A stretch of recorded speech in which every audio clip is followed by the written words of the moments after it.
Social media पर जैन समाज के सबसे लोकप्रिय जैन न्यूज़ चैनल महालक्ष्मी की ओर से आप सभी को बस स्वतंत्रता दिवस से पूर्व संध्या पर आप सभी को बहुत बहुत बहुत शुभकामनाएं। 8 बजे आपके पास आए हैं सादर जय जिनेंद्र के साथ।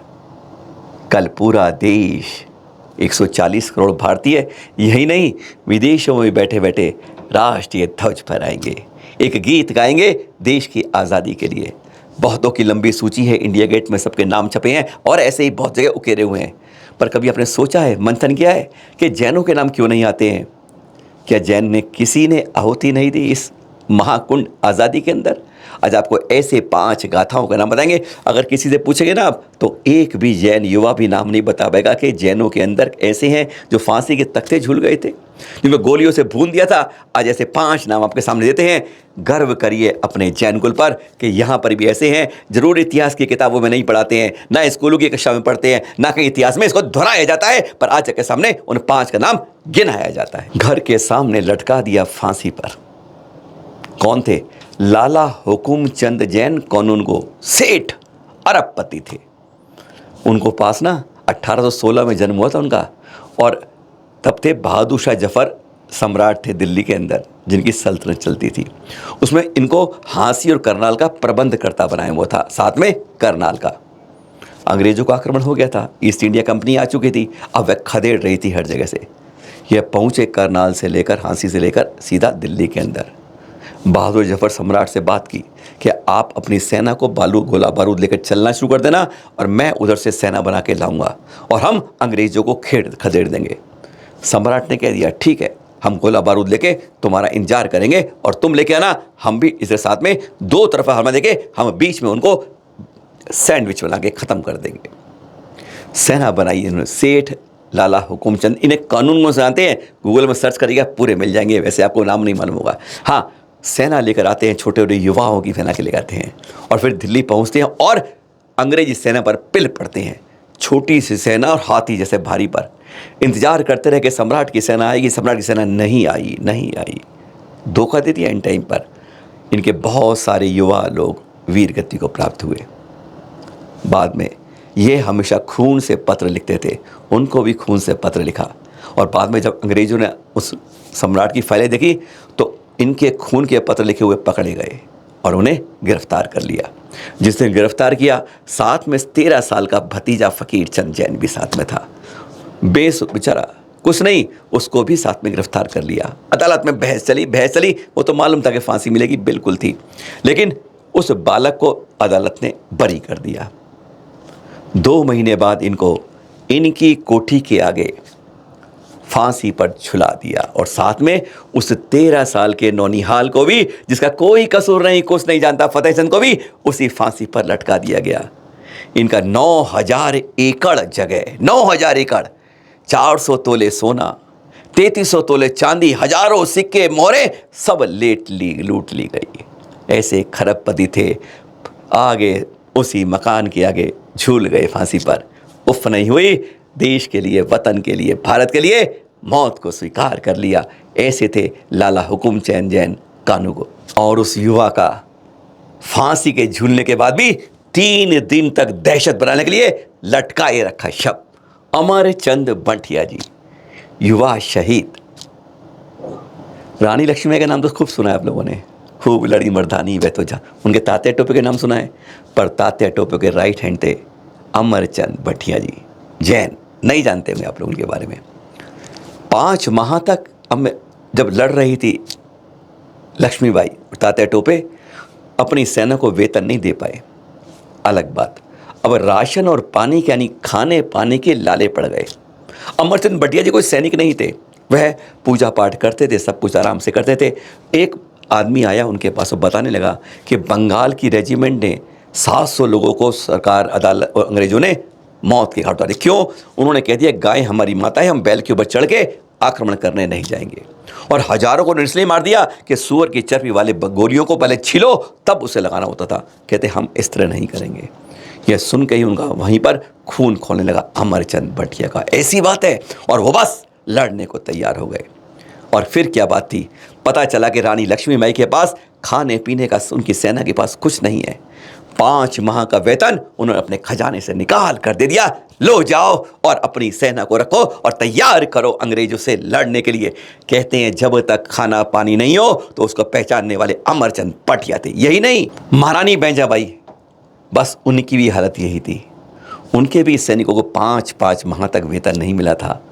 इन्होंने अपने खजाने से दिया। जानते थे कि अंग्रेज अब मुझे सजा राजद्रोह की देंगे और एकदम फांसी का तख्ता उनके तैयार है।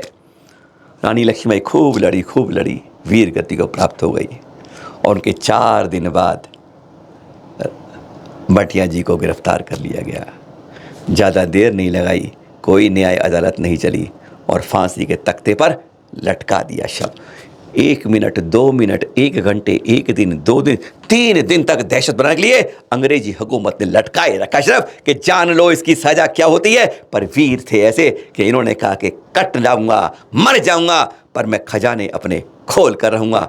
अंग्रेजों के खिलाफ लड़ने वाले एक ऐसे दूसरे युवा शहीद। यूनियन जैक उतार के लहरा दिया तिरंगा अंग्रेजी पुलिस थाने के ऊपर। जी हाँ, मात्र 19 साल के थे साबूलाल जैन। घटना गड़ाकोटा की है। इंकलाब जिंदाबाद, भारत छोड़ो, अंग्रेजों भागो, यह आंदोलन चल रहा था। लगा कि आज गड़ाकोटा में भी जुलूस निकालना है, 2500 लोगों को तैयार होना है। ये मालूम था पुलिस ने लाठी बरसा दी थी और मार्च निकाल दिया था। अगर कोई आया युवा तो गोलियों से भून देंगे। जलियांवाला बाग देखा, यहां दोहरा देंगे। 22 अगस्त 1942 वही दिन था।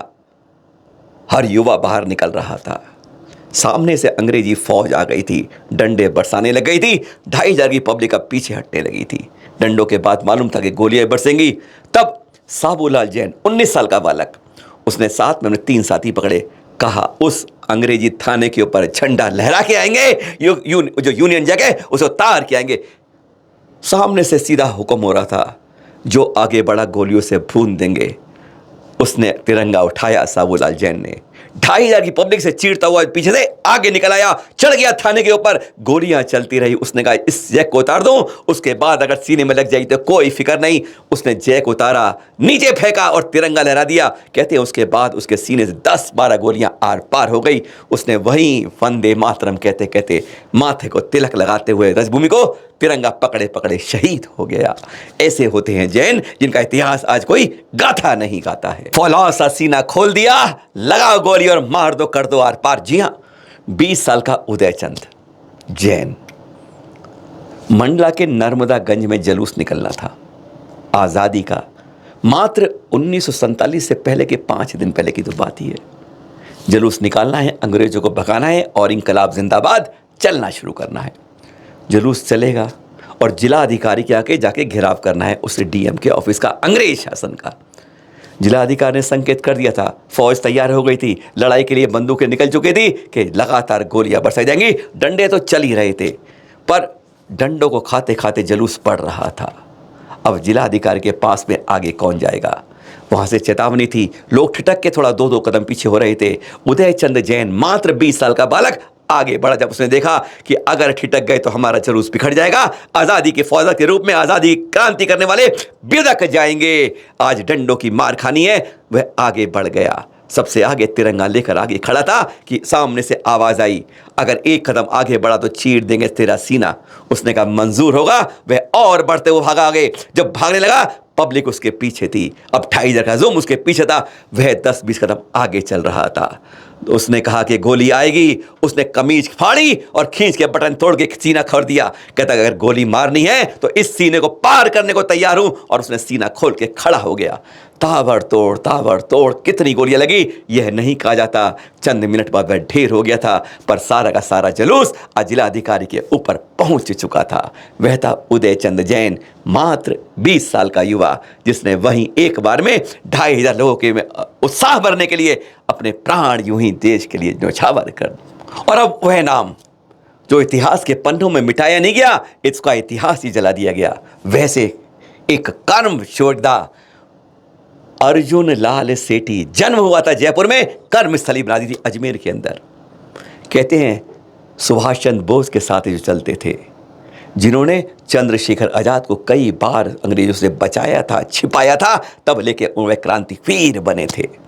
ऐसे थे हमारे अर्जुन लाल सेठी। उनका इतिहास रहता था। कहते हैं उन्होंने ना अपना एक स्कूल खोला था। राजनीति में जब मालूम चला कि उनकी टांग खींचने वाले बहुत आ गए हैं, उन्हें राजनीति से मन हट गया था। कहते अब राजनीति नहीं करनी है, और उन्होंने खोला वर्धमान विद्यालय, एक स्कूल जहां पर पाठ के साथ क्रांतिकारियों के पैदा होते थे। 2 उनके स्कूल के छात्र गोलियों से भून दिए गए थे। ऐसी ही वो पाठशाला थी। क्या कहा इसके बारे में आचार्य श्री ने, पहले जरा एक बार वह भी सुन लीजिए। अर्जुन लाल सेठी जो थे एक क्रांतिकार, जो कहते हैं कि राजस्थान के शायद सबसे पहले मुख्यमंत्री बनते या केंद्र के अंदर बहुत बड़ा बदले थे, लेकिन राजनीतिक खेल में उनके इतिहास को मिटाने की एक साजिश हुई। मोरबी के पुस्तकालय को जलाकर राख कर दिया। कुछ और के साथ सुनेंगे, जरा सुनिए जरा। क्रांतिकारी गतिविधियों के चलते उनका विद्यालय बंद करा दिया गया। समाज ने सहयोग देना बंद कर दिया। एक तरफ उनका कद इतना ऊंचा था कि जैनियों की सभा में ये घोषणा होती थी, अंग्रेजों में लॉर्ड कर्जन। कर्जन का नाम सुना? अंग्रेजों में लॉर्ड कर्जन और जैनियों में लॉर्ड अर्जन। इतने बड़े विद्वान थे कि कोई बड़ी प्रतिष्ठा, बड़ी सभा उनके प्रवचन के बिना पूरी नहीं मानी जाती थी। लेकिन फिर ऐसा क्या उतार चढ़ाव आया कि समाज ने उनको एक तरह से काट दिया। शायद इसमें उनकी ही अपनी कोई चाल रही होगी। वो चाल इसलिए रही होगी कि अगर उनके क्रांतिकारी विद्यालय के 2 छात्र फांसी पर चढ़ गए, कुछ छात्रों को जेल में डाल दिया गया, तो अंग्रेज सरकार की नजर में साफ साफ आ गया कि ये वर्धमान विद्यालय नहीं है, एक क्रांतिकारियों की फैक्ट्री है। और ऐसे में 150-200 छात्रों के साथ एक साथ अन्याय हो, या जो समाज सहयोग कर रही है उस समाज के लिए कोई खतरनाक मंजर बने, शायद उन्होंने ही ऐसी कोई चाल चली कि समाज ने उनको अलग कर दिया और विद्यालय बंद हो गया और ढेर सारा नुकसान होने से बच गए। जो भी हो, क्योंकि उनका जो जीवन है दोहरा है, मालूम नहीं पड़ रहा है कि हो क्या रहा है। सुभाष चंद्र बोस की तरह वो गायब हो गए कि अजमेर में रहते हुए मरे और दफनाए गए कि जलाए गए, इसके भी कोई स्पष्ट प्रूफ नहीं है। शायद जैसा अभी आप सुन रहे थे, उस जमाने में क्रांतियों को पकड़ पकड़ करके और खत्म करने की साजिश चल रही थी। और उन्होंने जब देखा कि इस तरह का माहौल बन गया है और हमारे बीच में ही सत्ता के लालची नेता, हमारे ही सहयोगी, वो अंग्रेजों के बहकावे में आकर के भेद खोल रहे हैं, तो शायद उन्होंने देश छोड़ करके सुभाष चंद्र बोस की तरह अफगान के रास्ते, विदेश का रास्ता लिया। बाकी ऐसा व्यक्ति, ये बात सही हो सकती है कि अंग्रेज उन्होंने अजमेर की दरगाह में पढ़ाया हो, क्योंकि वह भाईचारे में विश्वास करते थे, बहुत भाषाओं के ज्ञाता थे, बहुत लोगों के प्रिय थे और हिंदू मुस्लिम एकता के पैरोकार थे। उन्होंने पढ़ाया भी होगा, वेतन भी लिया होगा, जो कुछ भी है दूसरों को दिखाने के लिए भी किया होगा, खुद की सुविधा के लिए भी किया होगा। लेकिन वो एक ऐसे जबरदस्त क्रांतिकारी थे कि अगर आपसे कोई पूछे कि जैनों में कोई हुआ है क्रांतिकारी, तो केवल एक अर्जुन सेठी का नाम लेंगे तो भी आप बहुत बड़े क्रांतिकारी के वारिस हैं।